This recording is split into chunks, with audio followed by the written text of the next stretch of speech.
Hey everyone, tonight we'll start with Ottoman life, the reality behind the veil. The reality of the harem concubine was much more complex than what was sometimes reduced to rumors or imagination. One of fierce rivalry, beauty, and power politics, all contained within the gilded walls of the imperial palace. So have a look before you settle in. Please, take a moment to subscribe and like the video, but only if you truly like what I please. Click here and leave a remark indicating the time and location from which you are tuning in. It's always interesting to check out who is joining us from all across the world. Now turn down the lights and perhaps turn on an admirer of that gentle background hum.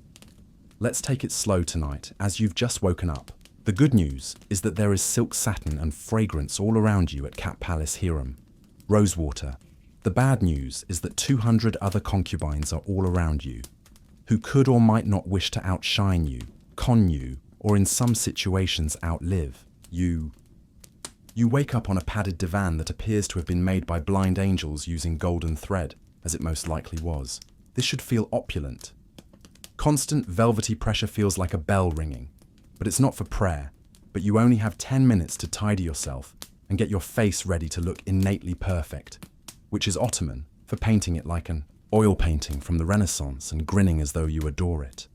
There's a rose, enough kohl eyeliner to draw a love message across your eyelids, along with oil for your face and broken pearls for your cheeks. Never heard of mascara, which was created out of disappointment and applied with a twig. Of her, you are in your chamber, with women who might be your sisters in love or middle management in their schemes to bring you down. Gossip spreads more quickly than letters, and alliances are formed over pomegranates. Seeds, a misplaced hairpin, and the smell are the first signs of betrayal. Imagine a fog bank with a jasmine aroma, anxiety incense, and the everlasting want to attract the Sultan's attention. Should Chanel ever introduce a fragrance named Ambition and Claustrophobia, this would regardless. You get up feeling clean after. Having a servant girl hand wash your embroidered kapan, 12 but already despises you in some way. And they proceed to the morning roll call, where senior eunuchs determine which concubines receive, called to the Sultan's notice. It's similar to a pageant for beauty, but the award is existential fear. No, you can't go. Yes, there is always someone observing, and maintaining your intrigue is essential to your survival. Welcome to the Ottoman Imperial Harem, where your first day will be fragrant and fruitful. Your grin is a tactic, your bed is softer, and your morning breath is a power move. Welcome to the hammam, where freedom only gets stranger. You would think that the bathhouse is for hygiene, but in reality, it's a steamy spa where imperial politics take place while naked. You're correct, but in the haram, alliances also give rise to rivalries. Everything has a subtle scent of lavender, lemons, and passive hostility, and your claws are simmering. Concubines arrive like elegant ghosts wearing silk towels with embroidery. Act as though this isn't the most frightening nudity you've ever seen. The elderly women float, like deadly territorial swans with better skin than you'll ever have. Attendants glide through the marble hall. Your skin tingles, and your dignity is stripped away by what appears to be affection, but is really a loofah soaked in retaliation. Retreats. When being exfoliated within an inch of your former life, you try not to look at anyone. You shortly discover that the bathroom serves as a monitoring chamber in addition to being a bath. Concealment. Everyone is quietly but openly observing who is seated with whom, whispering who is finding the valid Sultan's niece's joke a little too funny. Since you're new, you don't talk much. Speaking too soon in the start is like when you attempt to flip the board to start a chess game, the experts will either ignore you or subtly determine that you need correction, typically through social exile or allocation of chores. Having stated that, the ham is your first indication of the harem's subtle force. You hear stories that are always just partially spoken about. Women who ascended not only by attracting the Sultan's attention, but also by being acquainted with the ideal older concubine or bath attendant. It's the only location in the palace with the ideal story to tell at the ideal sultry moment, where secrets are unintentionally revealed. typically between water splashes and fragrant soaps. You discover which concubines are preferred, which ones haven't been called in months, and which unit is purported to drop a scandalous love note. And all of this was overheard while someone was cleaning. The hammam pink and polished, and your elbows as if they're upset with them. Congratulations, your skin is glowing, and you're 12% more paranoid than when you first arrived. Your thoughts are perpetually clouded by the politics of heat, jasmine, and closeness. If you believed that the harem consisted solely of silk cushions and distant flute music adorable, but you've realized by now that it's less of a day spa and more imagine a slow-motion chess game with gorgeous board and perhaps lethal pieces. Competent, followed by eunuchs, particularly the high-ranking black eunuchs castrated guards who answer directly to the legitimate sultan. They regulate who enters and exits the haram and who receives someone who is disregarded, who periodically vanishes without a trace, and who is never heard from again. They don't need to grin, yet their mere presence can ruin your career. If you want to, you can learn it quickly. Instead of flattering the sultan, you make friends with the eunuchs. Not with presents, which raise suspicions, and not with incredibly awkward and reckless flirting. Inappropriate. No, the key is to be polite, consistent, and, most importantly, you're always prepared when called upon, and you're inoffensively helpful. News spreads more quickly in this palace than the plague, therefore, you really don't want to spread rumors about them. After your name was added to a phrase that concluded, she was moved to the washroom. In the meantime, the connections between the concubines are complex. You have one hesitant buddy, a girl from Sarasia, who acts like to enjoy needlework but is obviously planning something brutal and long-term. You have an adversary, though. She hasn't said anything, and you're not sure why she looked at you for so long during lute practice. You blinked. Because everything is delicate, smiles are weapons, compliments are loaded, you start to long for your former village goat's emotional simplicity, yet you learn how to read quiet, how to approach authority just enough without coming off as ambitious, how to express gratitude to a eunuch for giving you a letter as though it were a scroll from God, and above all, you discover that survival. Knowing how power moves in glances is more important than being the most attractive or gifted person. The way a person's name is said in quiet one day and not the next. At first glance, your work as a concubine appears straightforward. You look lovely, smile courteously, and wander the palace like a silk-slippered, emotionally accessible ghost. But in actuality, you're now strive to become proficient in the most ancient imperial ability of all, absorbing everything while seeming to absorb nothing. Are a sponge, a scented, jeweled sponge that attracts an unsettling amount of tulips, while committing to memory who gets an extra, who sits where, and who glares at whom. Apricot for breakfast. Minor adjustments to the fruit arrangement in this castle. It's essentially a coup because you now have hours of instruction every day, which sounds like finishing school but smells.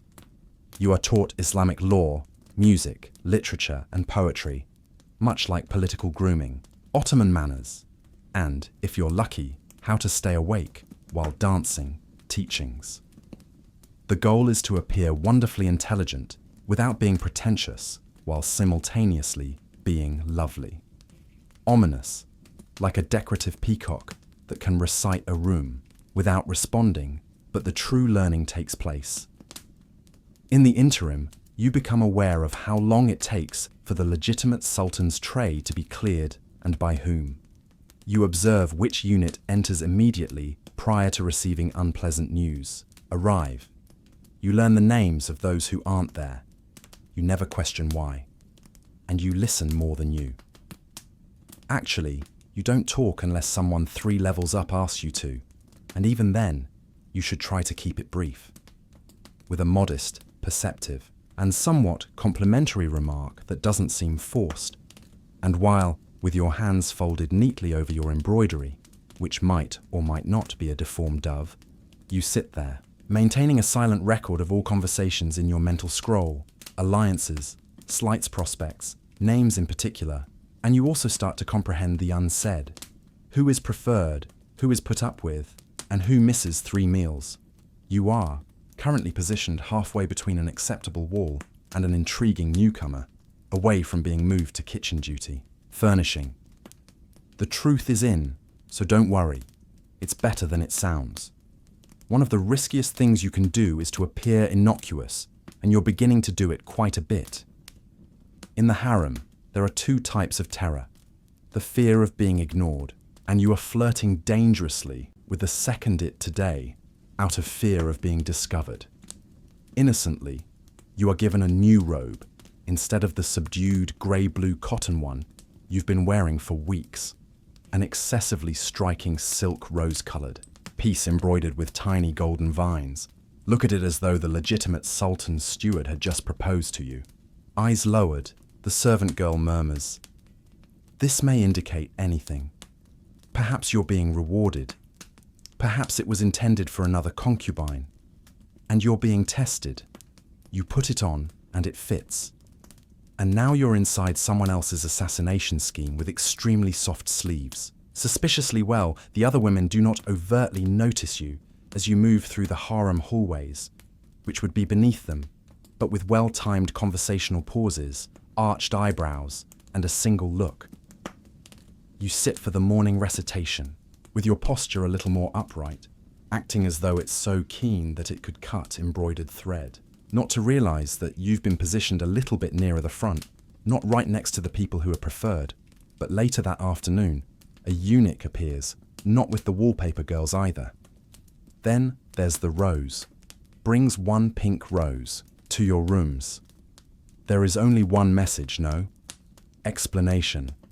In palace code, this might suggest that you hold it as though it would explode. Someone wants it to look that way, or the sultan may have observed you.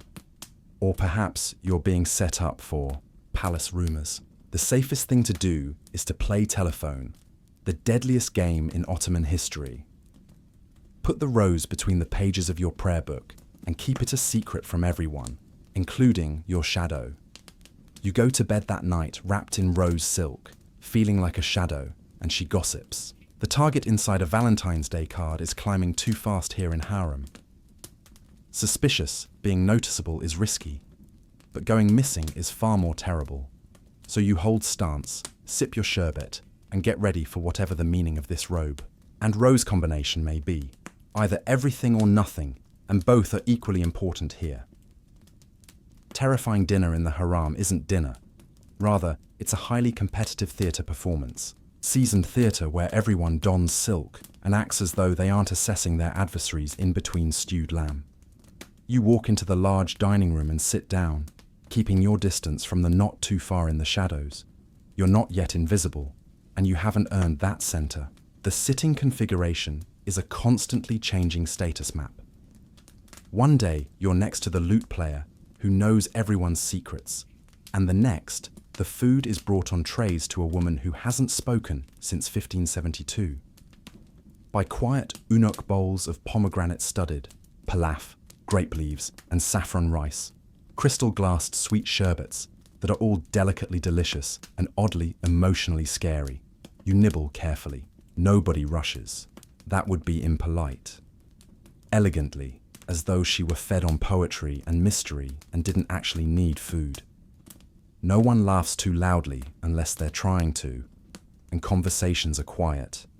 You nod, and I'm secure enough to be happy in this snake hole. Courteously, you grin just enough, and you never ask for more. Bread gluttony and hunger are both weaknesses, and someone may be observing to see if you eat 2 figs. And across the table, you notice another concubine. She's new, or perhaps she is elderly and has been reincarnated with a better tailor. In any case, her earrings is too big for her position, and she has the kind of smile that comes with long-term plans. You look away before she determines that. You are a problem, and then comes the point where nobody ever acknowledges it. Seeing the unit enter when he takes off changes. If he sends you a letter or an invitation, you stay exactly the same. Serene on the exterior, but your spirit can be breakdancing on the inside if he. You're busy chewing suspiciously, but you didn't want to be called anyhow, So why don't you nod as though this fits you perfectly? Ornamental grapes. By the conclusion of the meal, everything had happened and power had switched hands. Raising your eyebrows and laughing politely, you rise, bow, and depart, still hungry. You strive to sleep in the game while still grinning, which is charming since the harem at night resembles a theatre stage, and after the show, it is quiet but still bustling with tension. You lie while the lanterns flicker dimly and the fountains outside hum. You are aware of the regulations, the sultan, and you wake up wondering if this is the night a unicorn knocks on your door, makes decisions in secrecy, sometimes with purpose, and occasionally there is no pattern, no rationale, and he occasionally acts impulsively after witnessing a girl drop a fruit with exceptional grace. The other women around you are filled with silk-robe tension and anticipation. One is breathing too loudly while pretending to sleep, and another is constantly adjusting her veil. Might shield her from bad news or good fortune. Everyone is being indifferent toward you. You obviously care. 2 days ago, you were given a rose, and you're still attempting to determine whether that was a warning or a compliment. Perhaps both, perhaps neither. Palace correspondence resembles poetry composed by a group of spies. Suddenly, there are faint footsteps and a door. You breathe a sigh of relief when a eunuch murmurs a name that is not yours. Disappointment, both of which are served in a silver glass filled with emotion. You roll over and shut your eyes, only to have your mind begin imagining dialogue with the Sultan in 3 several languages, all of which you are continuously learning, and you dream of home. But that location is the woman across the dinner table, wearing earrings too big for her position, smiles at you in your dream. But it's foggy now. You wake up from the dream convinced that she wants you expelled, demoted, or at the very least, you pretend it's soothing by dabbing rose water under your nose as you're stuck in lute lessons for the rest of your natural life. At some time, right, before morning, it smells like control, but it's not. You've made it through another night without being selected or erased when you eventually fall asleep, without unintentionally appearing overly eager or uninteresting. And in Topkapi Palace, that's not sleep. That's a diplomatic triumph. 2 tales are rumored in the harem. The fairy tale story of how luxury changes your life once the Sultan recognizes you influence as well as the occasional walnut-sized diamond. But the other is what really occurs. The Sultan in charge of an empire spanning from Hungary to Arabia may or may not. He may have called you, but he might not recall your name. You are among hundreds. Because you resemble a painting he's seen before, or because his coffee was a little too harsh and he's feeling like distraction. The eunuch doesn't provide an explanation when he knocks on your door after dark. He simply bows, and you stand up quietly, your heart thumping like a royal drum in your ears. Line you are guided through corridors that are lighted with lanterns and filled with hundreds of people have travelled the sandalwood road, but only a few have come back with tales worth remaining alive. You reach a room where tile mosaics and polished brass reflect you. Alas, the attendant puts another drop of oil behind your ears, fixes your veil, and gives you a smile, but for the love of Allah. Don't talk too much, but only if someone is speaking to you. Journey. The Sultan, whom you have been trained to fear, is there as you enter. He is wearing what he may have unintentionally dreamed about during Quran lectures. With an enigmatic countenance and silk robes, he continues. Your name is the new one, not the one your mother gave you. He inquires about your origins. You speak and fib with grace. Regarding poetry, he nods before giving you a fig. What does it signify in that this fruit is a metaphor for harem? Is it a test of maturity and you perceive the fig peel as a subliminal sign of your nutritional preferences? Gently and respond in a way that sounds both sophisticated and enigmatic. Something about pleasant things. The night goes by in discussion and you hope it sounds deep, but it can simply sound hungry. You are dismissed with a nod, and there is music and the occasional stillness that seems judgmental. Escorted back intact, completely confused and alone. You have been observed, and now that things are going to get tough, you came back right. Before walking more softly than usual in the morning, as though stepping too loudly would break the spell you were momentarily under, you fell asleep. Sort of. More precisely, you sat down beside the most powerful man in the empire and made a concerted effort to avoid perspiring. You were endearing through your perfume, and you seemed to have spoken something. You're not sure anymore whether it's poetry or goats. The eunuchs remain silent when you pass. That's wonderful. A knowing smirk is never better than silence. The air in the harem smells different. The same rose oil and jasmine incense corridor, but it's been spiced up with something fresh. The concubines don't glance at you, feel their looks bounce off your shoulders like ornamental daggers, although that would be crude. Your breakfast seating has moved slightly closer to the center, but not by much. Evident, but sufficient to indicate that she might be significant at this time. Your sherbet is a little cooler than everyone else's. The small pleasures show everything. Even though you are officially low in rank, you are still obligated to attend classes. Still in charge of folding an excessive number of embroidered towels, but you're now under observation by all other girls who never spoke to the palace guards.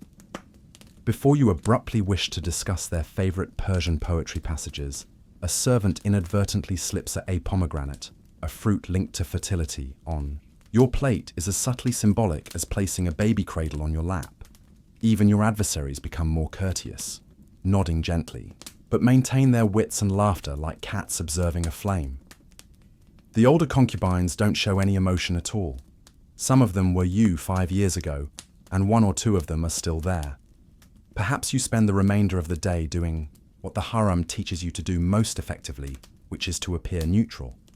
You talk while addressed. You move as though you belong here, and you grin just enough because now you sort of do.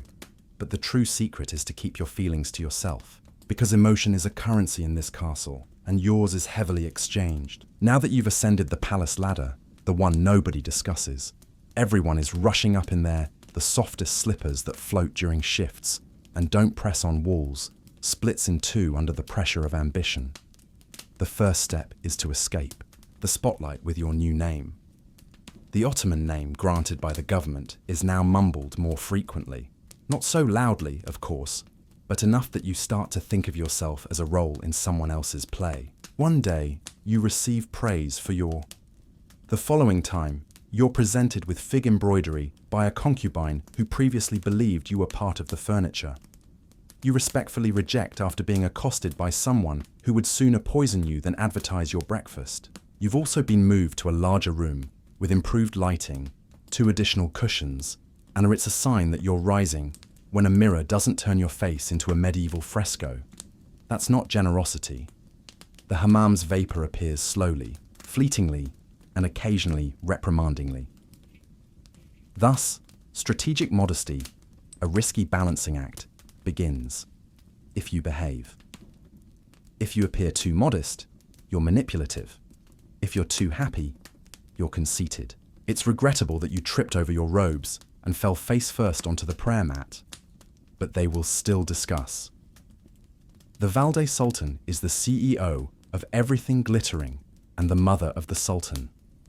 Her steward gestures at you in the corridor as she begins to see you, not directly, of course, but it's essentially in support or a warning, or perhaps both, as your peers start splitting apart categories. One frightful girl, the silent threats, and the opportunistic friendly, who seems to thrive on melanin retaliation. You learn to deal with them all. Pearls emerge with eyes that murmur, "But I will absolutely outlive you," and smiles that say, "I respect you."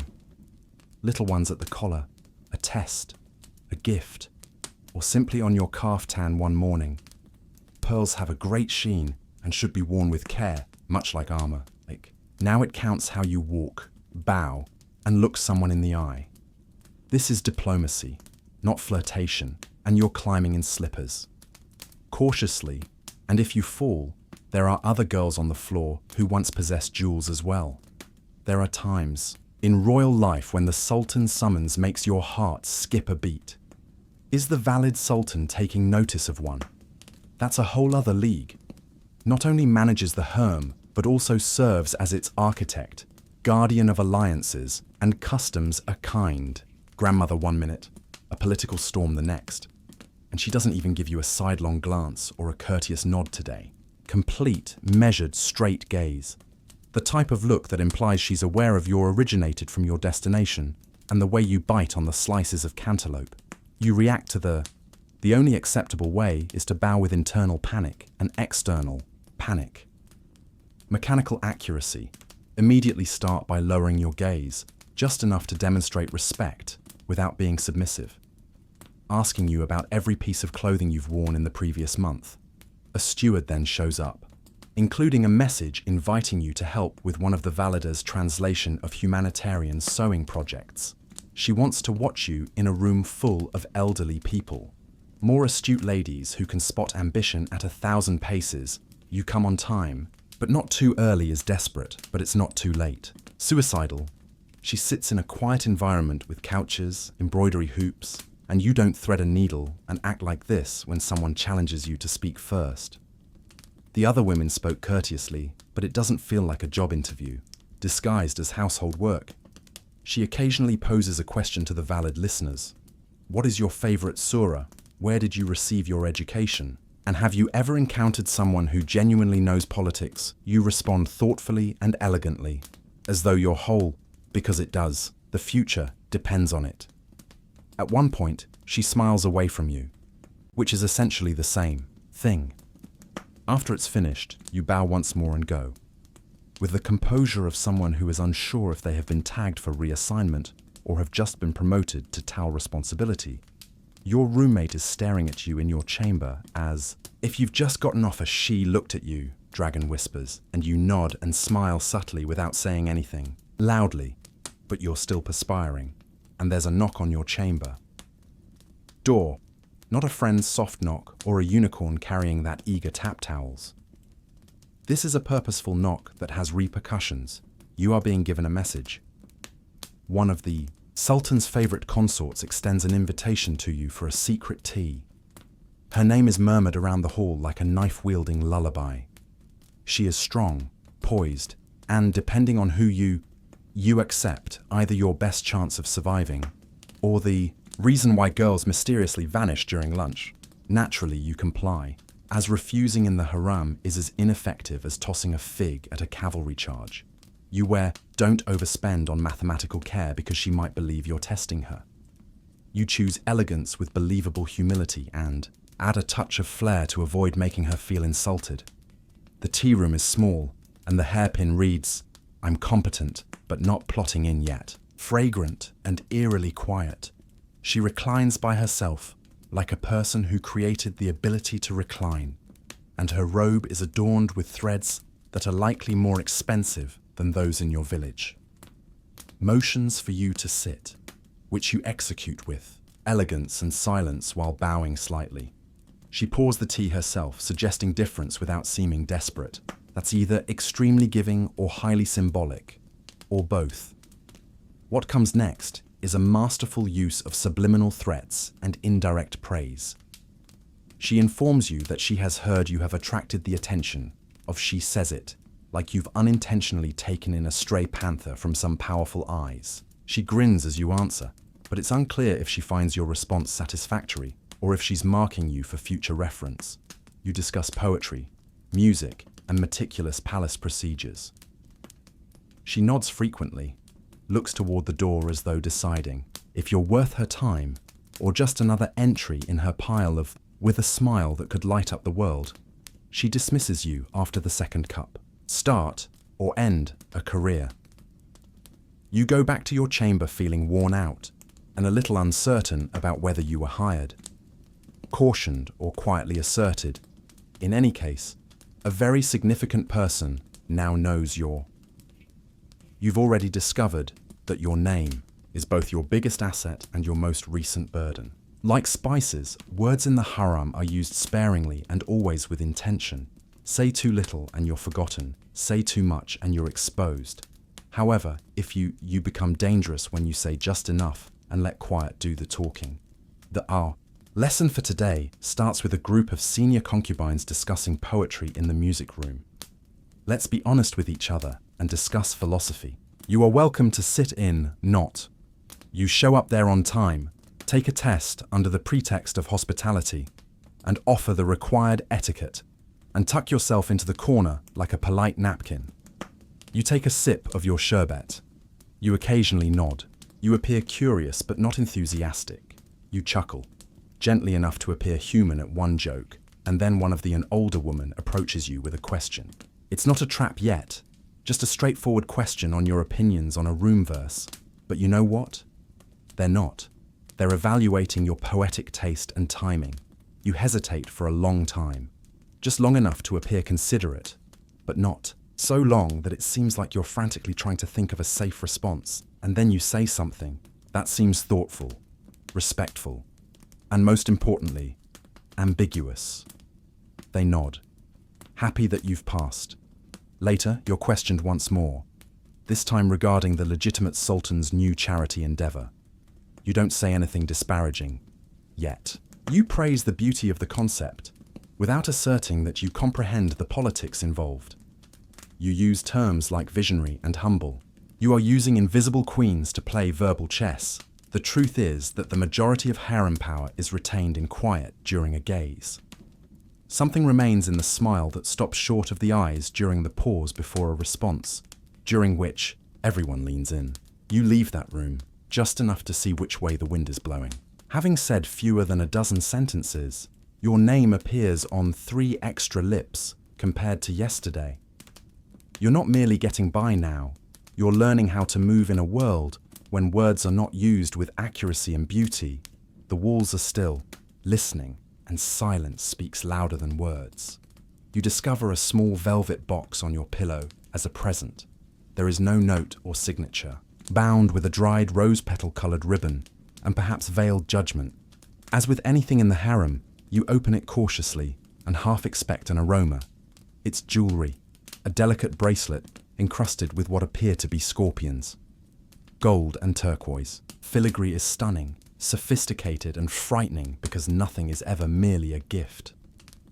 You look around the room and your roommate arches an eyebrow, but she doesn't inquire. Questions. She either has a strong interest in plausible deniability or is really courteous. Without a doubt, the bracelet is too costly for a casual memento, sufficiently regal to be descended from the Sultan, which suggests that they are a wealthy, astute, and curious individual. Directing the story or wearing it, of course you do, that's the game. By mid-morning, the gossip starts. She got a present. Someone murmurs at the spring from which another responds. She didn't mention the source of the response, which in this is equivalent to arguing that everyone should choose the most intriguing or worst alternative. You keep your expression that is a serene blend of modesty, bewilderment, and mild boredom. Your inner monologue is circling back and forth over all of your previous conversations in an attempt to find opponents, allies, and everybody who enjoys turquoise.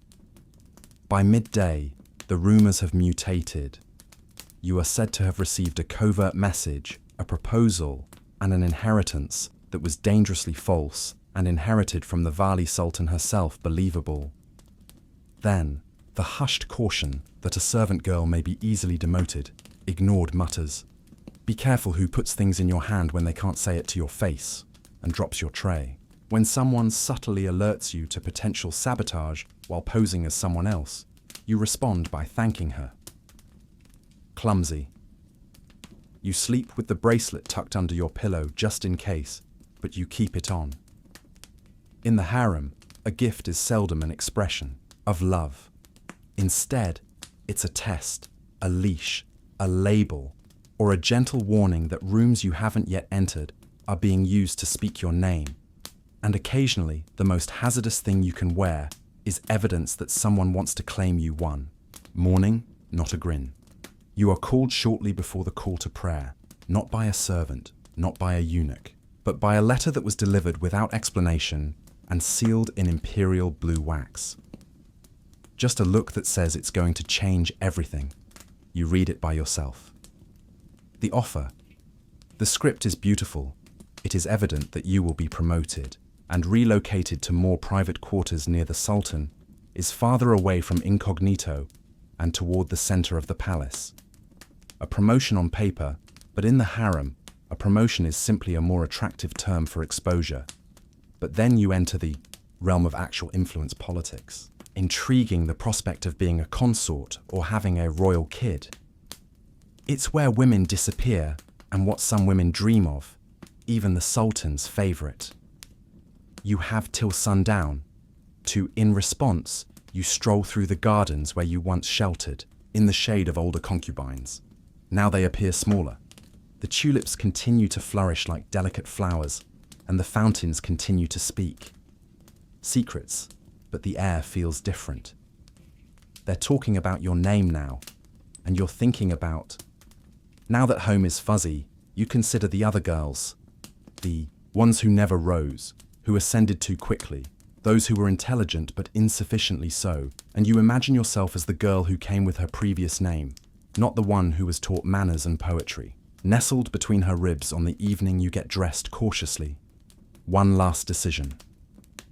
You pass the velvet borders and draperies that distinguish between the known and the unknown. And in the silence you provide, perhaps you rise, disappear, or perhaps your name is inscribed in the history of the palace. It's spoken one final time and tucked away in a drawer that no one ever opens, like a silk scarf. But one thing is undoubtedly, you were a strategist in Saturn, and not merely a decoration. For a full day, perhaps, Survivor in Perfume is a masterclass in self-control. Longer, you manage to stay upright while walking the tightrope between danger and power. The ancient world had its own Amazon before comic books and Hollywood blockbusters, and they were, meet the terrifyingly genuine Saiyan woman warriors who ride horses and wield bows. The Eurasian steppe, who not only disregarded gender expectations, galloped and reloaded. The Scythians were a nomadic race that lived directly above them, roaming what is now Herodotus the Greek, Ukraine, southern Russia, and portions of Central Asia. According to historical accounts, ferocious Amazonian women coupled with Saiyan males and gave birth to a warrior tribe. For ages, academics attributed that to Greek imagination and a bit too much alcohol, but new archaeological findings reveal a different tale. With bone-deep, evidence Saiyan burial mound or Cairene excavations have discovered the bones of women interred with swords, spears, and other weapons typical of warriors. Quivers of arrows and even wounds from combat. One teen skeleton was found in arrowheads buried in her vertebrae, were a terrible but indisputable characteristic of the Alai region, that she participated in and lost in battle, and some of them were buried wearing their horses. These were employed and worn in armor. They weren't ceremonial props. This was a culture that, in contrast to most of its counterparts, expected women to participate in combat. Men hunted and raided in ancient times, but there was less severe patriarchy. Girls were taught to ride and shoot from an early age, and professional ladies may hold positions of power. There are indications that Saiyan priestesses were spiritually powerful. Therefore, they were both adored in ritual and feared in combat. The Greeks were captivated by and appalled. They fabricated the legend of the Amazonian woman warriors, who detested men and were isolated from society. But the legend's central theme was based on their interactions with the Saiyans. These women did not conform to the Greek ideal of the subservient domestic woman, were mythologized because they were powerful aliens. The next time someone says, remind them that female warriors are merely a fantasy cliché and that the Saiyans were the first to around 2,500 years, and their heritage is recorded not in myth, but in iron-tipped facts, and bones punctured by arrows lie beneath the steppe. If you haven't met the African queens, if you believe that leadership on the battlefield is just a male domain, these were war-hardened leaders who commanded armies, negotiated treaties, and gazed at pampered palace figures dressed in silk. They overthrew civilizations without hesitation, and they redefined warfare rather than merely engaging in it. Queen Amarnas of Kush is one example. For instance, the Roman Empire was just annexing in the 1st century BCE. Amani Renes, a one-eyed queen, was the victim of Egypt's strategic blunder as it attempted to expand its control further south into Nubia. had different intentions and had already engaged in combat, so she organized her people and launched a Roman forts were taken during a series of counterattacks, and one statue of she had it beheaded by Augustus and buried beneath her temple steps in a delectably unsubtled manner. Message Rome eventually withdrew and engaged in peace talks. That's correct. One of the most powerful empires in history had to accommodate a warrior queen with one eye, and she wasn't the only one. In Africa, female leaders frequently served as military commanders. Cavalry invasions were conducted by Queen Amina of Zazzau in 16th century Nigeria. Beyond Hausa lands, oral tradition states that she extended her domain beyond before and after her. Amina constructed walls around towns, trading channels, but more significantly, she never allowed her gender to limit her influence on the battlefield. Her warriors revered her instead of simply because she was queen, but also because she could likely defeat the majority of them. The kingdom of Dahomey was located further south. Protected by the Aoji, a military unit composed entirely of women that the French subsequently dubbed the Dahomey Amazon. These were not ceremonial guards. They were combatants on the front lines, trained from an early age in weapon endurance and discipline. They frequently led war charges and functioned as elite royal guardians. Some stories even depicted them as more combative than their male colleagues, whether as a result of their greater need to prove themselves or simply because in many African civilizations, these women weren't the only ones who loved their jobs. Women were supposed to possess political, economic, and military skills. They led armies, negotiated with colonists, and opposed subjugation. The next time someone mentions history, keep in mind that existence was cultural rather than radical. Was penned by men brandishing swords, you may wish to include the following. Sure, but some of those swords were held by queens. When you imagine ancient Greece or Rome in war, you typically see lines of men in bronze armor advancing toward combat. One type of warrior who didn't wear a tunic into battle is one who stayed behind the front lines, but seized a weapon just before the city gates were about to collapse. Women were frequently compelled to.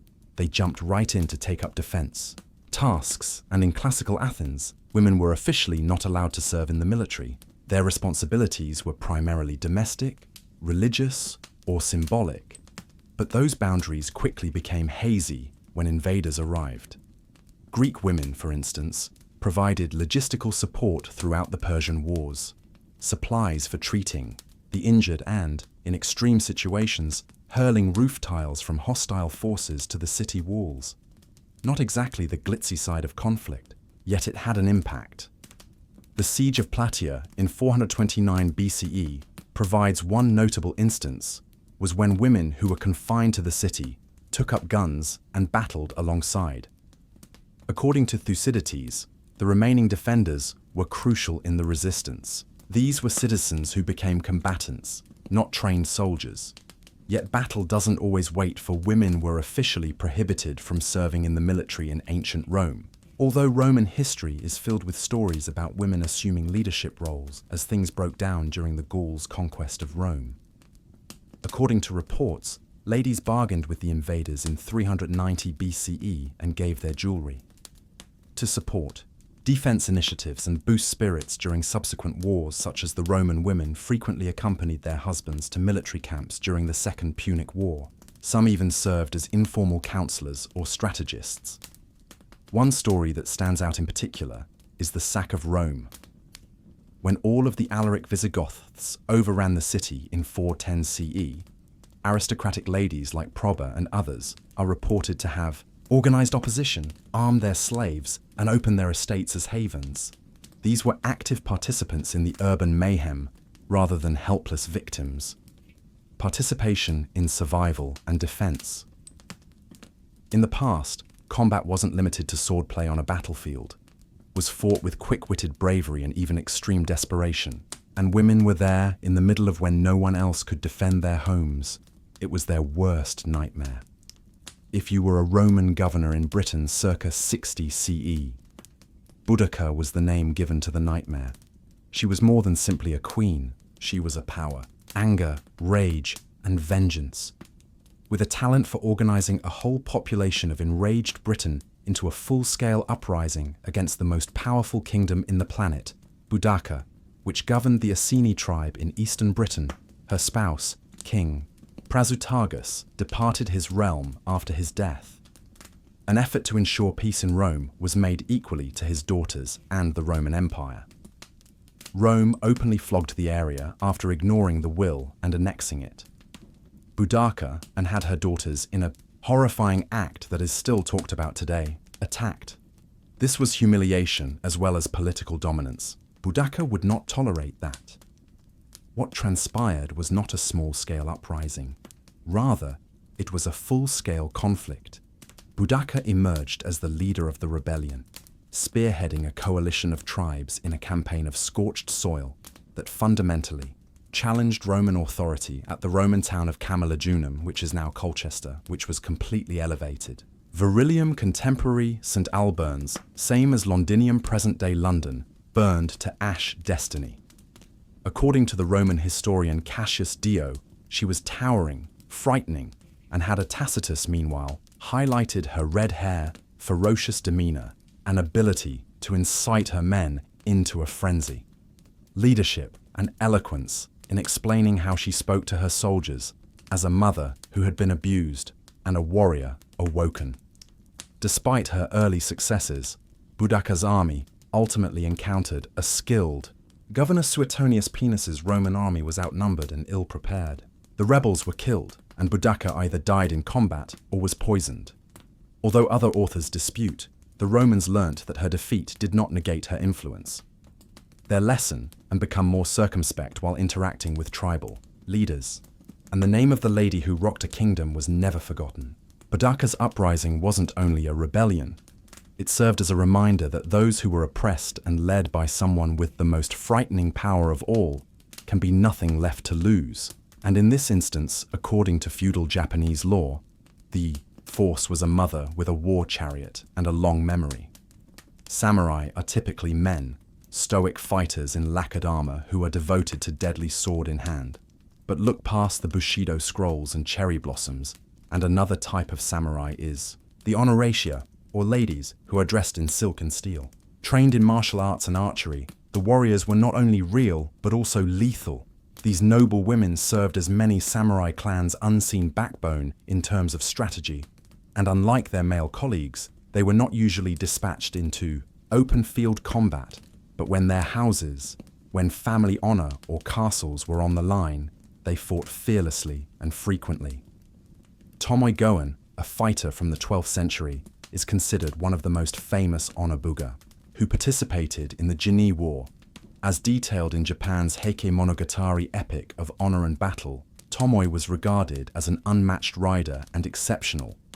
She rode into combat as an archer who could kill soldiers with a single katana swipe, like a tempest, with long black hair and full armor, following her like a war banner. She is said to have severed the head of a rival samurai during the Battle of Azu.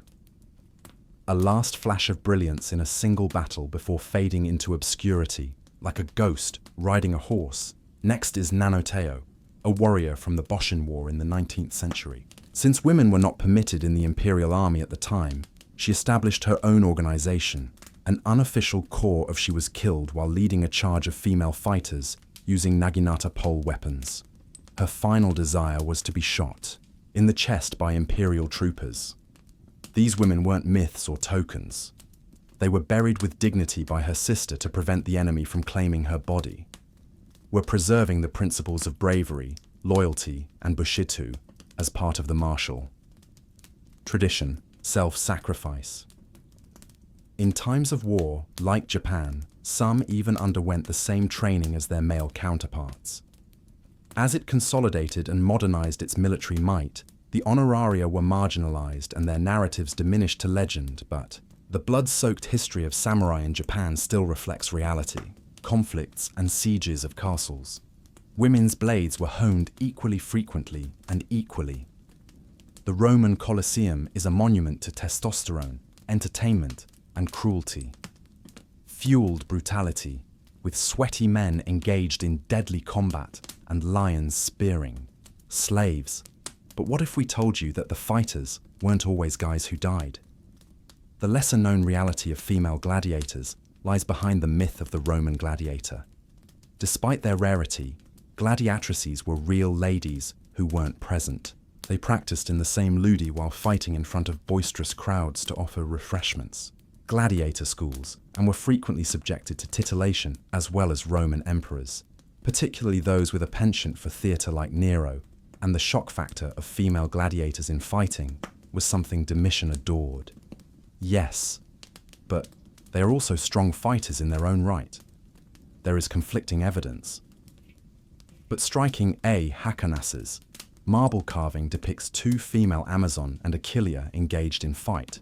The carving even mentions that they drew, which was regarded as an honourable result. Their names weren't chosen at random either, and they conjured up images of female warriors, portray these women as fierce rather than weak copycats. =R, also mentioned in literary sources. The satirist youngster is never one to pass up the chance to criticise affluent ladies who trained as gladiators, implying that it was a Suetonius, and others observed the scandalous denial of femininity. That female combatants occasionally showed up using torches for illumination at night, and propelled by drunken audiences that weren't particularly present for a contemplative demonstration of martial skill, but instruction was genuine and there was no contrived danger. These women used swords and trident weapons in their battles, with nets, and girls bled just as much as male gladiators. Girls were frequently slaves, POWs, or criminals sent to the arena, were among the Octorati volunteers who made the decision of a gladiator in 200 AD for fame, wealth, or to avoid worse fates. Perhaps concerned about Rome's preference for women, Septimius Seius outright prohibited women from gladiator combat. Fighters were becoming a little too unconventional, or maybe because women were becoming too skilled at it. As a result, while they did not rule the Colosseum, the gladiators made a vicious, blood-stained area of themselves. In the gender meant nothing, skill fury meant nothing, and survival meant everything. Although most women were kept out of official combat positions, the medieval battlefield wasn't just a guy club with chainmail. Some intentionally ignored the memo or failed to get it, whether they were posing as when medieval ladies began to wield swords, males who were abuses, or simply refused to remain in the convent-led forces. Discovered methods to battle both symbolically and literally. One of the most bizarre types of female warriors, such as warrior nuns, during the Crusades, some religious women gathered weapons in addition to praying for victory, while the majority did it defensively. There are documentation of nuns and abbesses assuming leadership roles when their communities or territories were. In the 12th century, the abbess of Quedlinburg served as both a military commander and a spiritual leader, leading vassals in war. As the ruler of a strong religious region, she wore no armor, yet she issued commands like a general. Then, in the medieval era, some women just changed their gender to male. Records show numerous instances of women dressing like males to join armies. Some were apprehended and hanged, while some went years without being discovered. One such instance is the tale of during the 100 Years' War. A woman named John served in an English stronghold. When her fellow soldiers were found, allegedly shrugged and allowed her to go on since she put up a fight as fierce as theirs. Yonava is undoubtedly the superstar, a young peasant girl who claimed to have had heavenly experiences and was clad in men's armor and guided the French military to astounding triumphs across Europe. But for there were countless of anonymous women for every Joan who lacked sainthood or visions, only grit and opportunities. Women had tactical roles outside of the battlefield as well, in castles under siege. Noble ladies frequently oversaw fortifications and rationed food. Despite not being a sword-wielding warrior, Ella of Aquitaine followed her husband and engaged in negotiations with enemy forces on a crusade and was said to have worn armor, either for protection or as a statement piece. Is still up for debate, but the idea is that the Middle Ages weren't quite as. Despite their apparent monolithic nature, women managed to sneak past inflexible structures, the regulations, or merely created new ones. And although history didn't always document their names, they were undoubtedly felt on the battlefield. When individuals consider in the medieval Islamic world, they could see intellectuals debating science or flowing robes and caifs in grand courts. Philosophy. The women who wielded swords, commanded armies, and defended Tekkala, a city where men were too slow, too dead, or too preoccupied with politics. For instance, Bint al-Azwa is a warrior from the 7th century whose name continues to reverberate through Arab tradition like a war cry. She accompanied her brother in combat during the early Muslim conquests when apprehended by Byzantine troops, she charged the opposing lines wearing black armor and expertly wielded her sword. That when she was identified, soldiers thought she was Khaled Nalur, the renowned general known as the Sword of Allah. Disclosed that morale didn't drop the sword. Instead, she had won a spot among because of their courage and talent. Warrior women like Ka weren't only used on the battlefield. Abnormalities. Women took taken guns during times of crises, particularly during sieges, to protect their homes and cities as part of the Khwarezmian Empire during the 13th century Mongol invasions. Crumbled, there are reports of women fighting and throwing stones in the streets in Nishapur and other cities. Daggers and transforming their houses into strongholds. Despite never having received official training, desperation is a potent noble ladies in Al-Andalus, Islamic Spain, further to the west. Weren't some people who were cloistered, had significant military and political clout, including Wada bint al-Mustaki, but the best in a society where women of her class frequently owned estates and fought for them in times of social turmoil. Several decades later, during the Reconquista, Muslim women occasionally accompanied their husbands in protecting Granada's remaining strongholds. Seda al-Hurra was a pirate queen in the 16th century, rather than a combatant.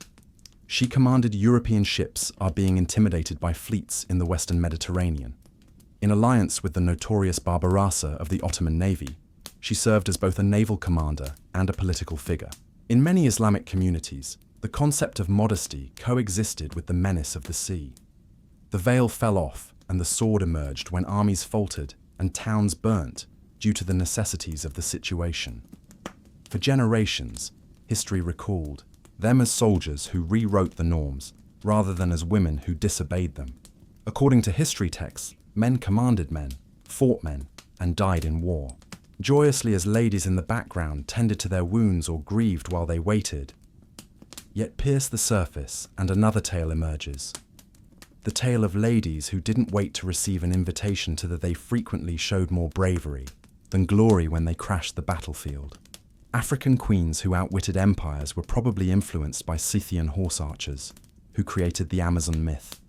Every continent has stories of female warriors, often depicting female gladiators, drawing blood in the sand. Leaders such as Queen Amina or Budaka, who are born into power. They were commoners at times, who, like the medieval cross-dressers or the ladies defending ancient cities, stepped up when anarchy left no other choice. From the siege, they are united, not only by their bravery, but also by their refusal to be forgotten. These women's legacy is determined by the number of rules they broke, rather than the number of battles they won. They disobeyed cultural standards, political limits, and religious expectations. They compelled emperors and generals and historians to re-evaluate their presumptions. That frequently means being purposefully left out of the document. After all, the empire is reluctant to acknowledge that a woman with a spear, although the remnants can still be seen in bones interred with weapons in poems, in scratch notes by historians who are unsure of how to interpret oral traditions, songs and murals. In temples, not all of the stories made it through unscathed, not always honored, but sufficiently alive to motivate succeeding generations. Only recently has contemporary military history started to properly recognize the extent to which women have contributed to warfare. It's not about putting women in combat ahead of males. Rather, it's about understanding that they were always present, even when they weren't. Therefore, remind them from the next time they claim that women in combat are an exception. From the icy steppes of Central Asia to the deserts of North Africa, from chariot charges to castle sieges, Women weren't just a section of the war narrative, they were the secret edge and plot twist. The history of the blade, attempted to sheath but was unable to, because a sword doesn't care who is wielding it once it's drawn. It simply cares about what they're willing to carry it out. On April 26, 121 CE, Marcus Aurelius was born in Rome, the center of an empire that spanned the sands of Arabia to Britain. His entire name when he was Marcus Annus Varus was born into a noble family with strong senatorial ties. Stated differently, he wasn't beginning from the beginning. His family was wealthy, and his grandpa had served as a consul, political ties. However, young Marcus was not lavished with luxury. He was known even as a youngster for being exceptionally solemn, reserved, and considering the kind of child that pondered philosophical questions, and most likely avoided the toy swords, rather than this melancholy, introspective child, caught the attention of Emperor Hadrian, who observed he possesses an uncommon integrity. Marcus Verissimus, which means most, was his nickname. Honest, and distinguished him for a future that few could imagine. Hadrian's first. After the untimely death of his chosen heir, he adopted Antoninus Pius under one requirement, that Marcus Aurelius be accepted as Antoninus's successor. Suddenly, Marcus found himself on a slow, duty-laden path to ultimate authority. His schooling. He received instruction in Greek and Latin literature, rhetoric and philosophy, from tutors who were nothing short of elite. Marcus, however, embraced his courses with religious fervor, whereas many young aristocrats treated them like chores, particularly Stoicism. He interpreted Epictetus and Seneca as a moral code rather than as an abstract idea. A compass. For him, philosophy was not a game of intellect. It served as a guide for how to live. He began sleeping on a hard floor, dressed simply, and worked out. Observing a fast, he wanted to toughen his soul, not because someone told him to. As the years went by, under Antoninus Pius Marcus's careful guidance, Marcus not only learnt about governing, but for more than 20 years, Antoninus reigned with composure and effectiveness. Marcus watched every action and choice like a student getting ready for a test he knew would eventually be taken. Marcus treated authority as a duty he would never be able to avoid. Unlike many heirs who yearn for the throne, self-control, self-denial, and most importantly, moral clarity. To put it briefly, Rome was not receiving a Prince the Playboy. When Antoninus passed away, it was getting ready to install a philosopher as king.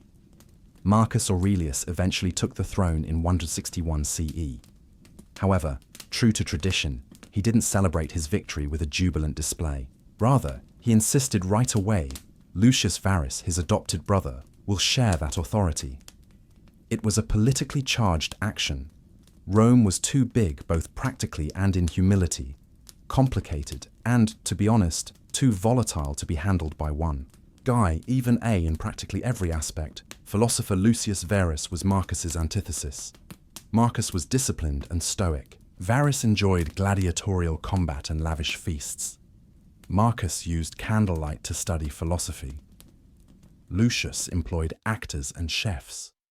Still, the collaboration was more successful than anticipated, mostly because Lucius oversaw the military while Marcus concentrated on government.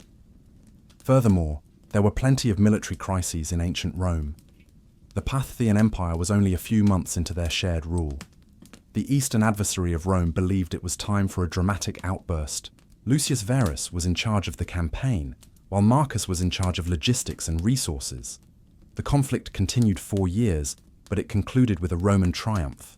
So, it's not exactly win-win. The returning legions carried sickness in addition to honor, a mysterious. The empire was overrun by an epidemic that is today thought to have been smallpox or measles. The scourge of Antony would continue, withering crops, killing an estimated 5 million people, including many Roman military cities. As hysteria grew, they did Germanic just when things couldn't get any worse. When the Danube tribes realized Rome's vulnerability, they began to aggressively attack the areas where Rome was being attacked. From all sides, political turmoil, disease war, Marcus was just getting started with his. The regime was already enmeshed in disaster. In 169 CE, Lucius Varus passed away, probably as a result of the pandemic, which left Marcus to rule alone and bear the entire burden of the globe. The majority of rulers would have fallen apart. However, Marcus's serene, meditative, and truthful view of adversity was not one of pandemonium. However, as a test, a fire must be experienced rather than avoided. Instead of complaining, he didn't retreat. He resorted to his Stoic beliefs and silently confronted Rome's deteriorating structure. Settle. After all, Marcus didn't pursue personal glory when he was emperor. It was about doing what was right, no matter how painful. Early in the 170s, CE Marcus Aurelius had exchanged a soldier's cloak for his senatorial toga. The Germanic tribes, particularly the Quadi Maramani, the Sarmatians, encouraged by Rome's recent plague-weakened fortifications, were streaming across the Danube frontier. Marcus chose to ride north, set a camp, and remain there year after year, rather than delegating this crisis from a marble palace. Leading like a commander, not a philosopher monarch.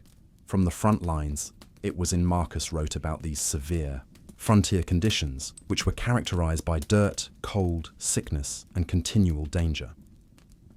One of the most subtly revolutionary writings in history, Reflections. It was not written by him for fame from publications, or perhaps his descendants. A private journal with a philosophical focus journal, where he reminded himself to maintain his morality, reason, and composure.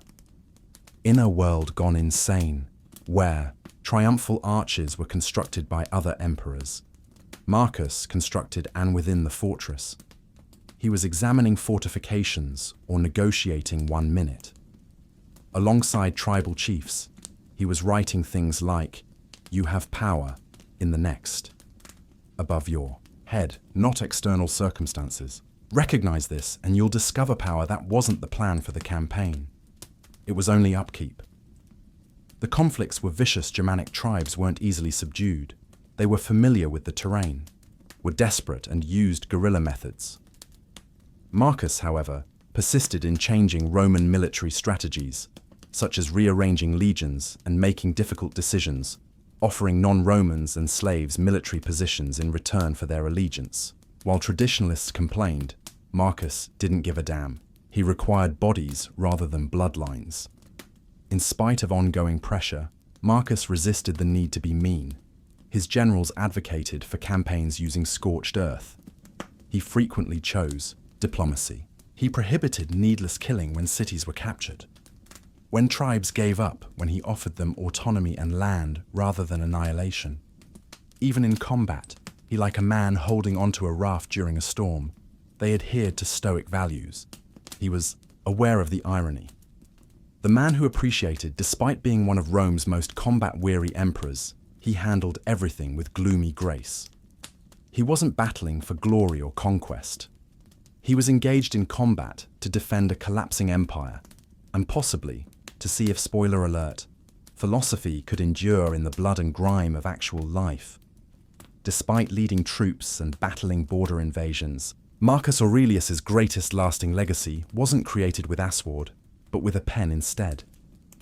Marcus is surrounded by tents, snow, and the moans of injured troops, started penning what are now known as meditations, which are a series of intensely intimate thoughts about virtue in life, death, and suffering. He wrote it with no intention of impressing anyone. They weren't open to the public, proclamations or propaganda. They served as reminders to him. Notes on mental armor from a man frantically attempting to maintain his humanity while ruling a collapsing world.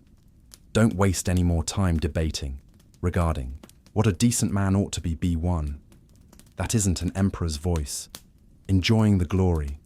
That person is reminded himself to live honorably even when no one else is around. A persistent internal conflict is revealed in the writing. Marcus fought against his own urges as well as Germanic tribes, anger, pride, despair. He tells himself not to expect gratitude in one section. In another, he reflects that even emperors are dust that has been forgotten. You'll soon forget everything. What he writes, and everything will soon have forgotten you. Cheery things. If you're not a Stoic. After all, Stoicism was not about happiness or dominance, but rather about choosing morality at all times and embracing reality, no matter how harsh, because Marcus. That included coming up for work, leading fairly, and not losing his mind. He wasn't attempting to flee when wars and diseases turned everything upside down. Suffering. He was making an effort to endure his pain. The book Meditations was composed in Greek, intellectual discourse of the day, replete with quotations from Stoic philosophers such as Epictetus. However, it's also startlingly contemporary. Marcus was concerned about burnout. He told himself to remain composed. Around challenging individuals, he reminded himself that death is certain, fame is ephemeral, and pleasure is overvalued. It's similar to the first self-help book without the affiliate link and the smiling influencer. Why meditation is so special? Is it human? The most powerful man in the world was seated here. He didn't preach. He tried to be polite by candlelight, although he frequently doubted it. Excellence. He advocated for effort. The attempt to remain somewhat logical, even when encircled by illness, war betrayal, and death. And for that reason, his remarks still resonate in the present, because Marcus ruled himself in addition to Rome. Marcus Aurelius was occupied with controlling, invasions, and using philosophy to preserve mental calm. Yet his private life was not quite calm. He wed Emperor Antoninus Pius's daughter, Fina the Younger, political marriage, but one that appeared loving on paper at least. Together, they had 13 children, but young people in ancient Rome weren't treated well. Few lived past infancy. 8 of Marcus's own children were buried. Think for a moment that a man who wrote about impermanence every day had to endure it repeatedly. Although meditations hardly ever identify these individual losses directly, the tone is one of solemn, determined pain that almost begs for mourning. Pain was not eliminated by Stoicism. It only provided him with tools to endure it. Next, there was Fina's drama. Roman historians frequently preferred rumors over facts, charged her with everything from treason to adultery. Cases Dio and the infamous Sultry. Historia Augusta asserted that she had sex with gladiators, and perhaps they planned to harm Marcus. However, Marcus honored her rather than openly denounced her. Memorial with temples, coins, and statues following her passing in 175 CE family conflicts persisted, perhaps because he chose forgiveness over controversy, or because he didn't believe. The rumors. Commodus, the only surviving son, was being prepared to govern.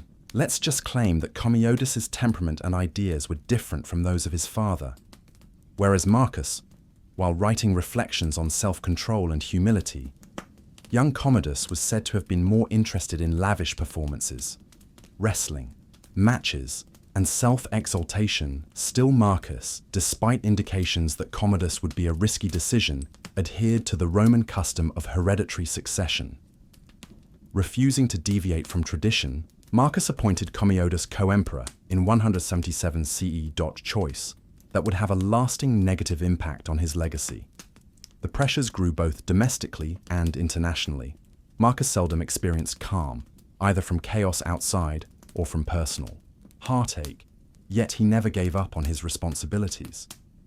He persisted in stabilizing an empire plagued by all sides and enacting legislative reforms that supported philosophy. Despite all of this change and deterioration, Marcus Aurelius remained calm, dedicated, and above every human ruler was put to the test on a regular basis, not only with the sword, but also with the burden of legacy and love loss, as if plagues and family tragedy weren't enough. Marcus Aurelius also had to deal with betrayal, which is particularly painful when it originates from within. The Tent, a well-known general by the name of Avidius Cassius, declared himself Cassius, the governor of Syria, was a man Marcus had, so this wasn't just some small-scale uprising, trusted, with a great deal of military power, and it wasn't all his fault either. Instead of checking the truth, a false rumor that Cassius Marcus was dead spread. Cassius acted quickly, accepting the title of imperial in the hopes of gaining power. It was an example of Roman ambition surpassing Roman news before the Senate or other legions responded. Marcus did not panic or shout as the East prepared for civil war. Betrayal. He just started getting ready for a march east, not for revenge, but for reconciliation.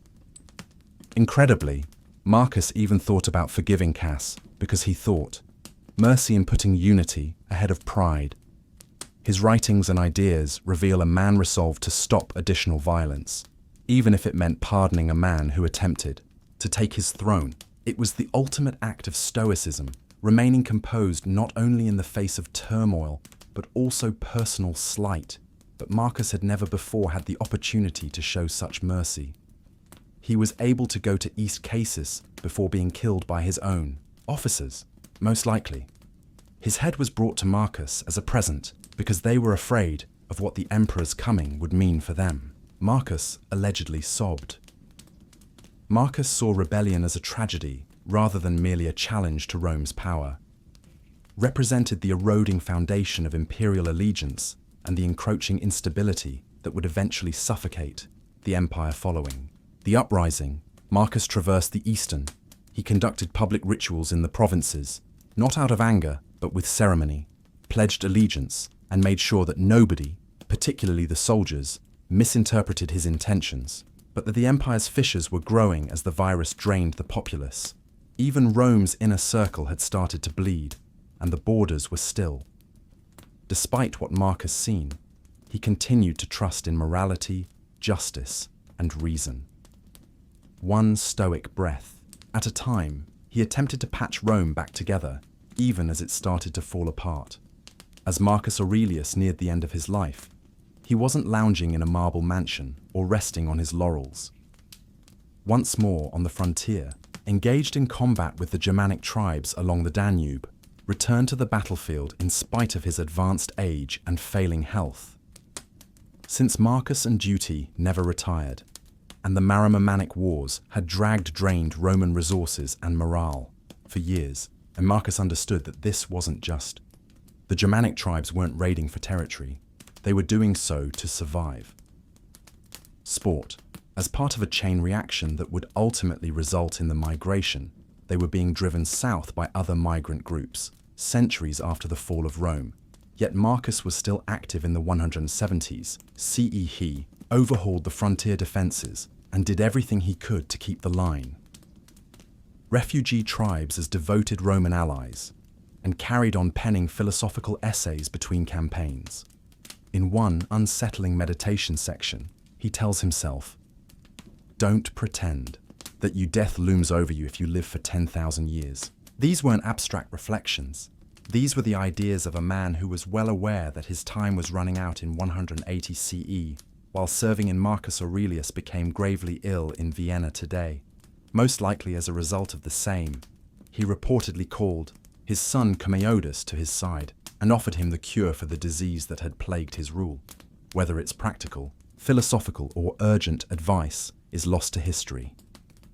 We do know that Marcus passed away on March 17th, 180 CE, not long after.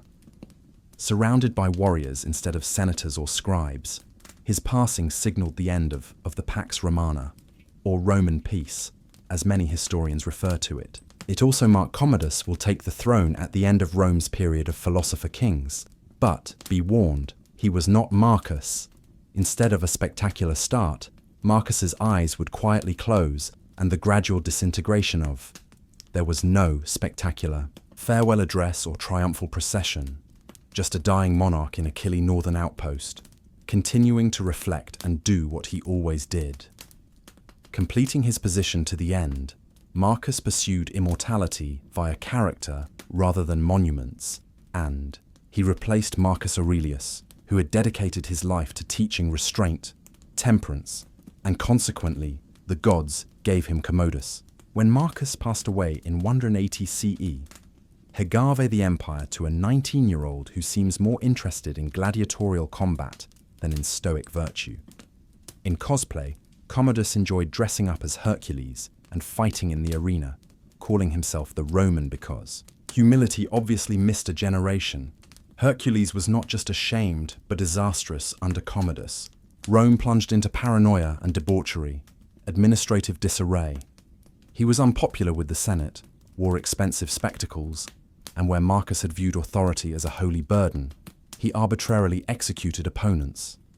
Commodus made bread and circuses, the norm, treating it like a prize from a reality show. Today, historians have been plagued by the question, why did Marcus, the such a man, was left in charge of the empire by the thoughtful emperor and clever philosopher?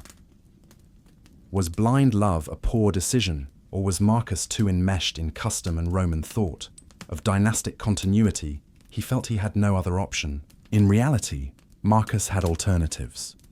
He had the option of selecting a competent senator or general to succeed him, may have defied convention by adopting a deserving heir, as Emperor Nerva had done in the past, but instead he named in 177 CE Commodus, was a co-emperor, maybe in the hopes that his son would follow his footsteps.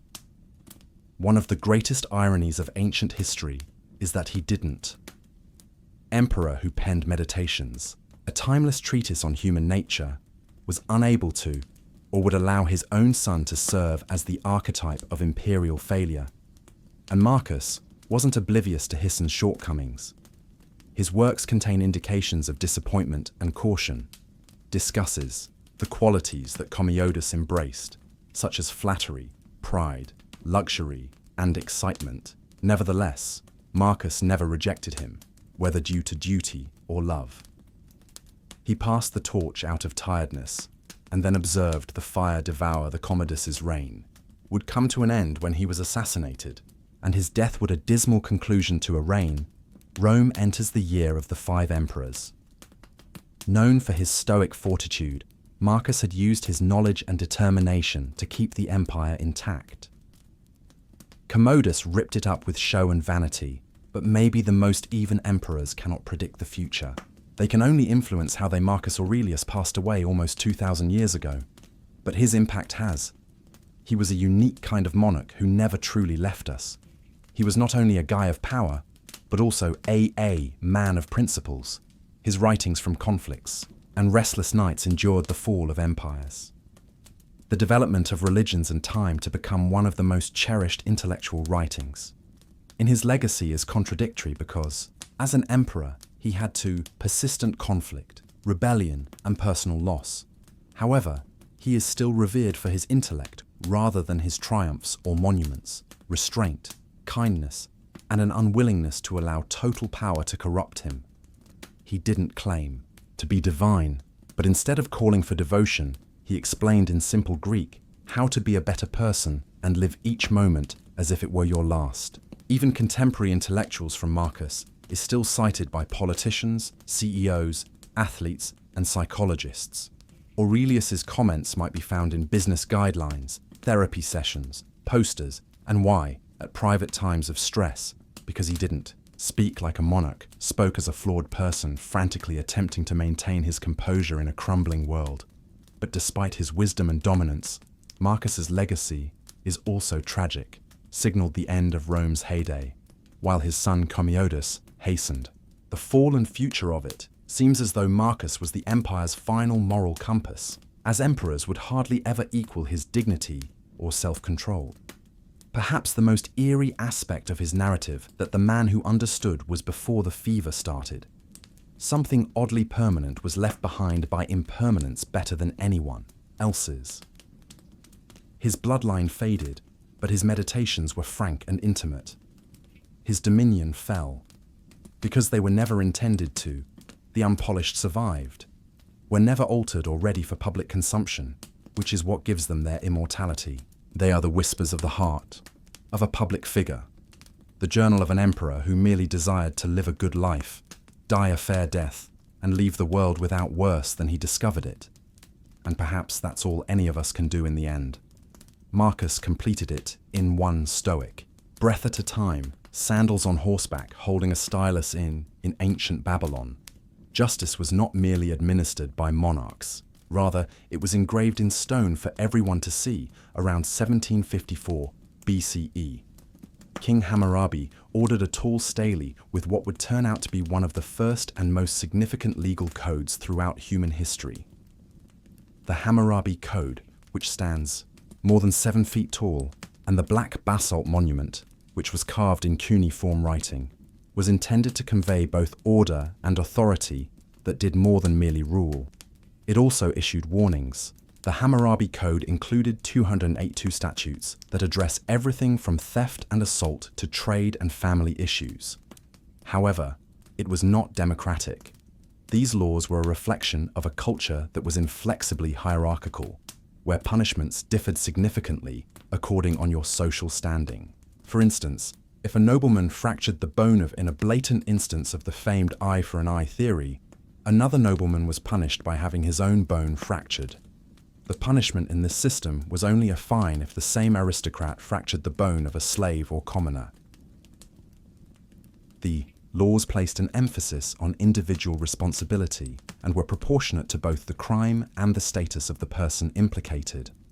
And government officials, builders whose subpar homes fell and killed the occupants, can be subject to death. Vendors who defrauded clients may be mutilated, and even family conflicts were strictly regulated, with rules controlling parental authority and marriage inheritance.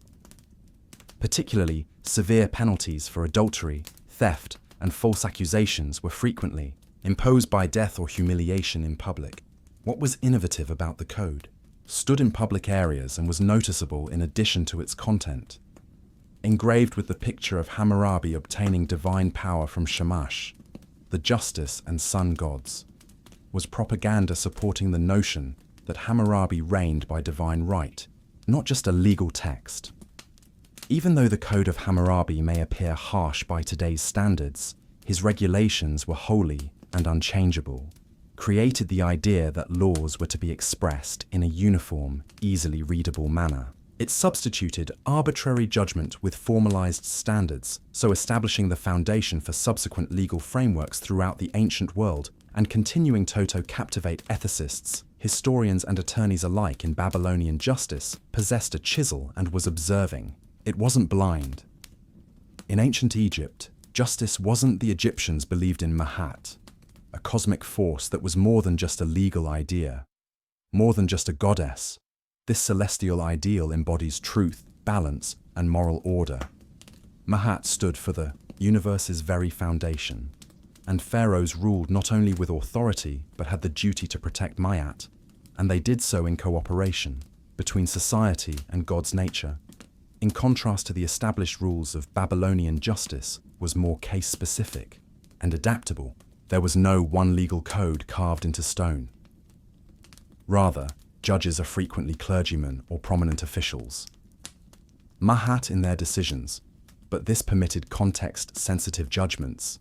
It also implied that justice may be very arbitrary and contingent on the social status of people, entailed formal and performative court proceedings. Cases could be adjudicated before higher authorities or local officials.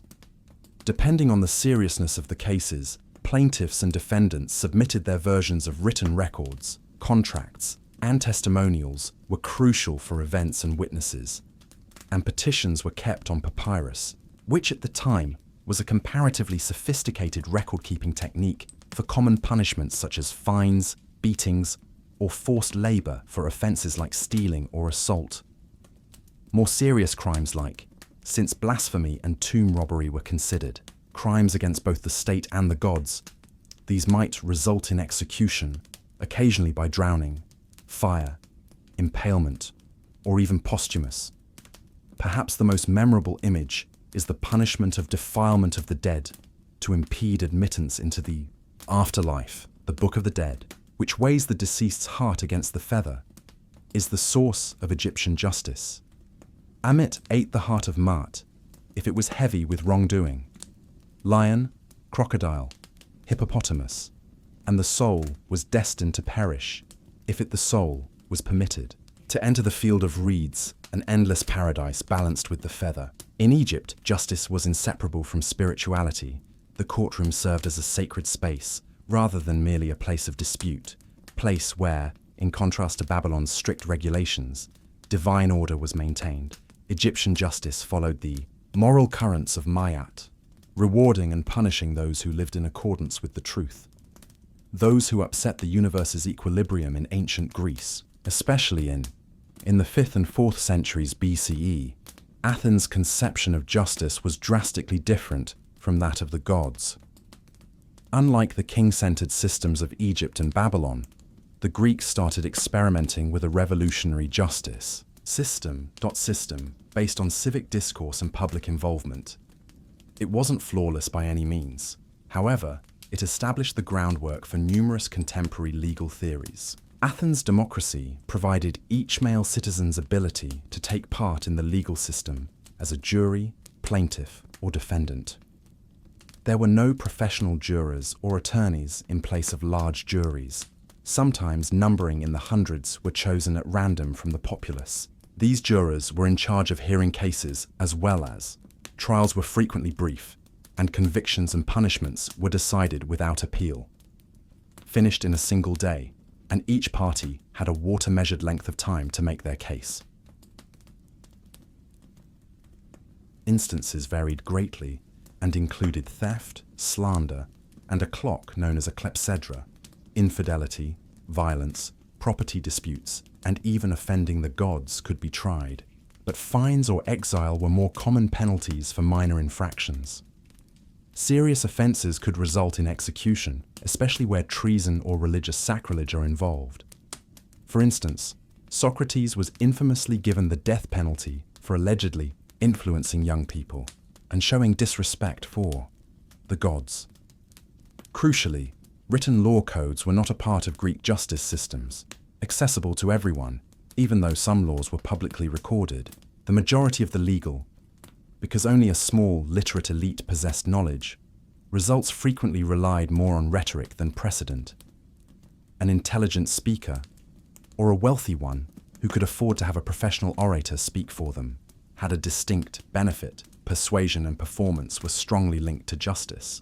And the Athenians also employed a method ostracism, a form of preventive punishment where residents might vote once a year to banish someone from the city for 10 years. There was just a consensus that someone had grown too strong or dangerous for the health of others. No crime had to be shown. Even though the state was imperfect, ancient Greece pioneered the notion that justice could be a shared public duty rather than merely a ruler's or priest's mandate. Was an early, tumultuous legal equality experiment that continues to have an impact on today's courtrooms. In ancient India, the concept of justice was deeply ingrained and multi-layered. Dharma is a difficult-to-translate phrase that generally means duty. Unlike the Babylonian legal systems or the civic trials, virtue and cosmic law, Indian justice in Greece was about preserving equilibrium in the cosmos, not only about right and wrong. Depending on one's age, caste, gender, and stage of life, society, and self-dharma differed. Justice is a very moral and contextual matter. Ancient India's legal system was initially codified in books, referred to as the Dharmastras, of which the Manusmriti, or Rules of Manu, are the most famous. Gathered between the 2nd and 3rd centuries BC, these books weren't laws in the spiritual and social rules that influenced legal thought for centuries, but in a modern sense, they defined everything from. The caste system played a key role in this, as did property rights, inheritance, marriage contracts, and penalties. Legal vision, Sudras, merchants, Brahmins, priests, Kshatriyas, and Vishyas workers were subject to many regulations and sanctions. For example, when a Sudra commits a certain transgression, Brahman may be fined or temporarily barred from rituals. Justice, in this system, was not blind to the possibility that the same act could result in corporal punishment or worse. Was hierarchical and closely linked to a person's birth, whereas Indian justice was not totally unforgiving. The idea of intent was important, as was the repentance of the perpetrator, could use charity or penance to minimize punishment, and judges were urged to take the moral and spiritual condition into account. Of the accused kings were frequently the highest court officials counseled by trials of Brahmin intellectuals and ministers who combine imperial order with heavenly law. might include orals, particularly in cases where the evidence was equivocal. Among them were walking through flames while holding a red-hot iron, removing items from boiling oil that are said to indicate guilt or innocence predicated on divine will. These techniques were viewed as a last option rather than common procedure. In ancient India, justice was primarily concerned with restoring cosmic equilibrium. It went beyond merely penalizing criminal activity. It was about repairing societal disorders, righting spiritual wrongs, and returning people to Dharma. It was a legal system where morality and religion coexisted, and the law were intertwined. When judicial systems in the ancient world encountered, and even when there was little evidence, untrustworthy witnesses, or unprovable claims often, cultures looked to the gods for guidance. Among the most spectacular and horrifying ways this occurred was by trial by ordeal, a method that was employed in Babylonia and other nations. India, followed by medieval Europe. The concept was straightforward, yet cruel in terms of human fairness. Couldn't decide guilt. Suffering would be used by divine justice to step in. One typical ordeal in Babylon entailed plunging the defendant into a river. If they managed to survive or float, they were deemed blameless after the gods spared them. If their guilt drowned was verified, but regrettably, the deceased could no longer be punished. Since water was seen as a sacred and unbiased substance, this approach demonstrated a strong belief in divine oversight. Force. According to the Dharma Shastras, there were several types of. There was an agony. Among these were traversing hot iron plowshares, recovering coins from boiling water, or surviving venom exposure. The reasoning wasn't brutality. It was divine intervention that allowed them to live safely or with little damage. Injury was seen as evidence of innocence. It was thought that the gods would don't let innocent people suffer needlessly. Trial by ordeal, while horrifying by today's standards, wasn't always only physical. In several instances, oaths were administered in places of worship. It was believed that swearing on a sacred object or calling forth a deity's wrath would bind the speaker to the truth. Lying beneath such circumstances were said to invite divine retribution, either right away or in the afterlife. The psychological impact of the experience was enormous. It might frighten the guilty into confession and strengthen the trust of the faithful in the justice of the universe. However, it also demonstrated how brittle human legal systems were, the extent to which prehistoric peoples felt the need for something other than human assessment. Orals were typically used as a last resort to resolve disputes that no one might potentially fix. Even though they depend on paranormal results, orals showed a yearning for justice. Yes, they were vicious, but they were also democratic in a peculiar sense that they may be used to both kings and peasants. Without forensics or because procedure, suffering turned into a courthouse, with the gods supposed to act as judges, the jury, and the executioner. In ancient Egypt, there were no unbiased courts to dispense justice or elected juries. It came straight from the pharaoh's almighty authority as king and living deity. The pharaoh was regarded as Mahat's physical manifestation, the idea of cosmic order and truth balance. This implied that upholding justice was more than just a political obligation. It was a religious duty. The pharaoh's supreme legal power. His word had the power to override any ruling and order the death of criminals, can change laws, or pardon those who have committed crimes. This power concentration was supported by divine approval rather than human reasoning. To disregard the pharaoh was supposed to upset the universe's balance. However, the pharaoh did not rule by himself. An extensive structure of bureaucracy stretched from local judges in regional towns to royal authorities in the capital of Egypt. These officials served as detectives, scribes, and judges. Their choices were governed by Mahat's precepts and royal decrees rather than a codified legal code. There were few written laws, and mostly case-based, inherited via scribal instruction and tradition. The importance and size of courtrooms varied. Conflicts in nearby villages may be managed by temple priests or an elder council. In large cities, Formal judgment halls heard intricate instances involving violence, property theft, and inheritance. Papyrus scrolls, many of which still exist today, meticulously documented the proceedings, providing us with a rare glimpse into the deliberations and judgments of ancient Egyptians. Trials included components of the written and oral evidence that the plaintiffs and defendants provided their testimonies, frequently under oath, and physical evidence was taken into consideration when it was available. False charges were made, sincerely, and if proven, might lead to the accused being punished. Meant for the accused, penalties ranged widely, from fines and reparations to crimes against temples, graves or whipping, forced labor or execution or royal property were given extra attention. However, the system also highlighted rehabilitation and restitution. Frequently, wrongdoers were given the chance to atone, especially if they willingly confessed. Why Egyptian justice was established, its combination of absolute monarchy and moral expectation made it special. Perhaps the pharaoh governed given unbridled authority, but he was supposed to use it fairly, from his people's perspective, and his gods were not just feared, they were a just ruler. He was honored as the protector of cosmic equilibrium. Justice was dominated by priestly aristocracy and heavenly kings in numerous historical societies. Ancient Greece, especially the democratic city of Athens, adopted a radically different strategy. Justice was no longer only the purview of kings and gods. It became a shared and enforceable public obligation by individuals via councils and popular gatherings. The administration of justice in Athens was mostly based on two main organizations. The church, the Helaya, and the citizen assembly are a huge public court with jurors who are citizens. Instead of being inherited from ordinary masculine people who alternated in government, helped to shape the laws and justice system. The laws were suggested and decided by the assembly, whereas enormous juries, sometimes 500 or more, conducted trials. To avoid manipulation or bribes, judges in the contemporary sense did not exist.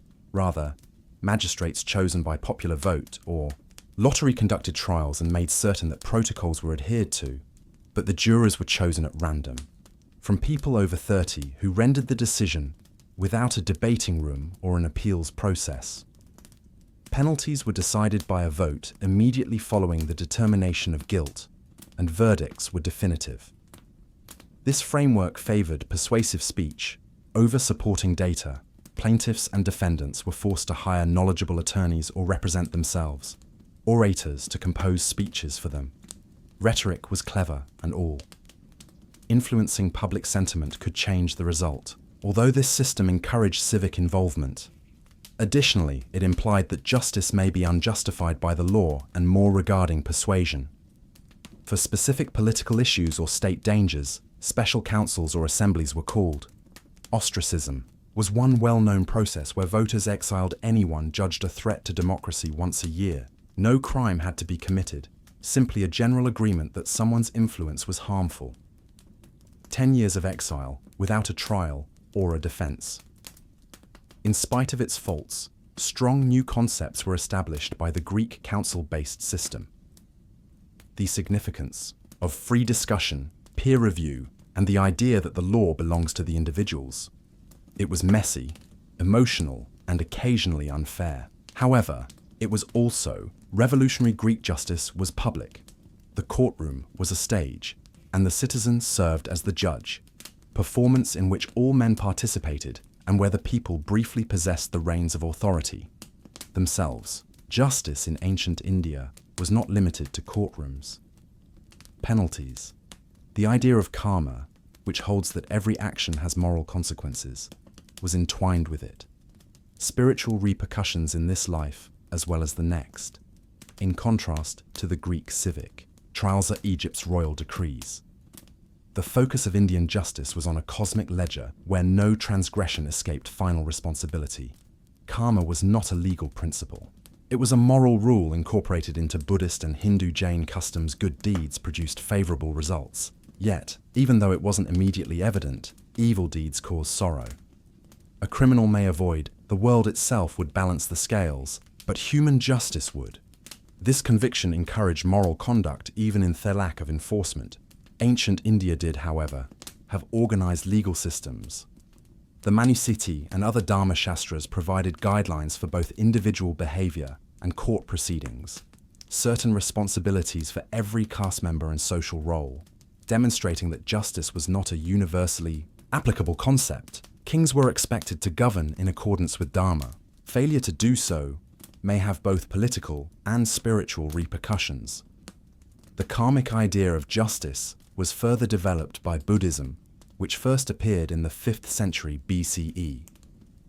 It supported universal moral values and denounced caste-based legal inequity, non-violence, honesty, and kindness. Although not a law, Emperor Ashoka, who in the 3rd century BCE abandoned conquest and underwent reform, was influenced by Buddhist ideals. His empire was based on Buddhist principles. His well-known rock edicts express mercy, tolerance, and the ethical obligation of government. Back then, justice encompassed far more than trial and penalty. It was about spirituality, intention, and inner purity. Responsibility: a person may avoid the repercussions of their own punishment, but not the king's. Actions: similarly, it was thought that a king who ruled unfairly was accumulating misery for himself in subsequent incarnations. Because of this karmic conception of justice, a strong internalized orderly system. It was extremely intimate and for many, much more frightening than any power on earth. Indian civilization, whether governed by the law or left to the stars, believed that justice was a force for re-establishing equilibrium between the individual, society, and the universe, rather than just a means of retaliation itself. Even though Babylon-Egypt's rise occurred thousands of years ago, the legal systems of Greece and India still influence our current views on crime, punishment, and justice. These ancient societies established the procedural, ethical, and intellectual underpinnings of legal systems that continue to guide societies worldwide. The earliest known codified law was given to us by Babylon. The notion that justice ought to be consistently and openly displayed by the state. The adage, an eye for an eye, is still used in ethical and legal discussions that represent the need for just retribution as well as the perils of retaliation. The ideas of divine kingship and moral law were first presented in ancient Egypt, where justice was cosmic as well as social. The focus on balance between truth and modern concepts of restorative justice, which aim to rebuild community rather than merely punish, reflect harmony. Balance. By linking citizenship and participation to justice, Greece transformed the system. Public jury trial, peer judgment, and debate originated in Athens, and are still essential components of many legal systems today. Despite its flaws and exclusions, Greek democracy laid the groundwork for legal frameworks that prioritize public participation and responsibility. India made significant ethical and spiritual contributions to fairness. The ideas of karma and dharma gave legal systems a moral foundation, promoting individual accountability and self-control. Indian law still exhibits a mixed system in which religious and customary rules coexist with British legal frameworks, illustrating the lasting significance of historic customs. These systems weren't perfect. They were frequently unfair classists, cruel and patriarchal. They rewarded the wealthy, punished the weak, and imposed hierarchies. However, they also raised important issues that are still pertinent today. Who gets to decide what justice is, and is it based on civic or heavenly authority? Morality or agreement that the law should be applied equally to everyone or modified for social function? How can we strike a balance between mercy and punishment? Laws today might be more kind and structured, but it retains these early systems' DNA. We continue to symbolically etch rules into stone in anticipation of to maintain the status quo. Justice is still a topic of discussion in courts, assemblies, and temples of Idea, and we continue to struggle with the same enduring conflict between justice, power, morality, and crime. The result, in many respects, we have been pursuing justice for a very long time.